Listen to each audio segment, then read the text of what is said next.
వరంగల్ భద్రకాళి చెరువు పూడికతీత పనులపై రాజకీయ రగడ కొనసాగుతోంది.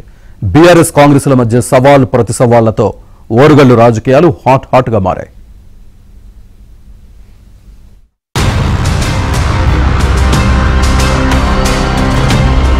భద్రకాళి చెరువు పూడికతీత పనులపై వరంగల్లో రాజకీయ రగడ కొనసాగుతోంది.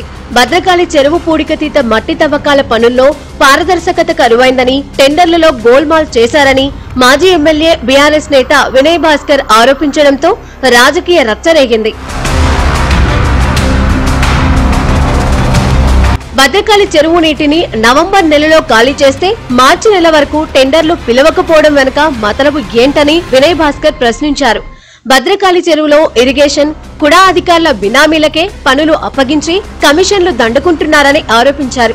చెరువు పనులు 50% కూడా పూర్తి కాలేదని, ఐలాండ్ల పేరుతో చెరువు విస్తీర్ణం తగ్గించారని ఆరోపించారు. సుందరీకరణ మొదలుకొని మత్తడి నిర్మాణపు పనులు వేగంగా పూర్తి చేయాలని కోరారు. అర్హత లేని కాంట్రాక్టర్ కు కుడా అధికారులు పనులను కమిషన్ పద్ధతిలో అప్పగించాలని ఆరోపించారు. నవంబర్ 7న నీరు విడుదల చేస్తే నవంబర్ ఎండింగ్ లో డిసెంబర్ 1st వీక్ టెండర్ పిలవాలి. కానీ టెండర్లు ఎప్పుడు పిలిచిండ్రు? మార్చిలో పిలిచిండ్రు. ఎందుకు పిలుస్తున్నారు అని చెప్పి పత్రికలుగా అని మేధావులు కూడా అంటే ఇప్పుడు అన్నారు. అసలు దాన్ని వెనుక ఉన్నటువంటి భాగవతం ఏంటంటే, పాపం మంత్రులకు, ఇటు మేయర్కు, ఇటు ఎమ్మెల్యేకు, ఎంపీకి అవినీతి వాటాల పొసుకలేదు. అందరి మధ్యలో సమన్వయం లేక మరి కొంత ఆలస్యమైంది. గుమ్మడికాయ దొంగ అంటే భుజాలు పీసుకున్నట్టు, పచ్చ కావాలని అయినా కాబట్టి లోకంతో పచ్చగా అన్నట్టు వాళ్ళే అవినీతి చేస్తారు, మా పైన అవినీతి ఆరోపణలు చేస్తారు. అయినా కూడా మాకు చదువు సంస్కారం ఉన్నది కాబట్టి వాళ్ళలాగా పిచ్చిగా మాట్లాడడం. అయితే వినయ్ భాస్కర్ ఆరోపణలపై ఎమ్మెల్యే నాయని రాజేందర్ రెడ్డి ఆగ్రహం వ్యక్తం చేశారు. భద్రకాళి చెరువు టెండర్లలో పాల్గొనేందుకు ఎవరూ రాలేదని, అందుకే పనులు ఆలస్యమయ్యాయని అన్నారు.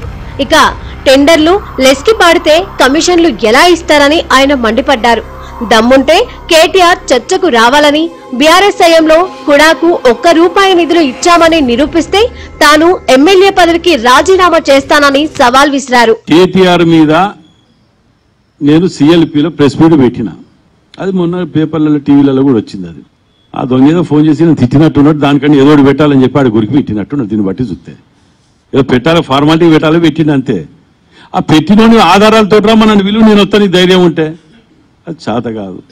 నేను అందుకే మళ్ళీ ఒక్కసారి రిక్వెస్ట్ చేస్తాను మీ ద్వారా, కేటీఆర్ గారిని రమ్మని చెప్పాలి. అక్కడ నువ్వు నీ పాత్ర ఏంటిది, నీ వరంగల్ జిల్లాల 10 ఏళ్లలో నీ కాంట్రిబ్యూషన్ ఏంటిది, మీ ఆ శిశువుని ఎట్లా భరిస్తాడో ఆయన కూడా అది ఒకటే క్లాస్మేట్లు కానీ భరిస్తారు. అంతేగాని వీళ్ళు దాంట్లో మీ కాంట్రిబ్యూషన్ ఏంటిది, ఇంట్లో పర్సంటేజీలు ఏంటిది, అన్నిటి మీద చర్చకు అక్కడ కూర్చొని రాజీనామా చేద్దాం రా అంటూ నేను లెటర్ సబ్మిట్ ఇది ఒక్కటే మీరు డిమాండ్ చేస్తున్నా.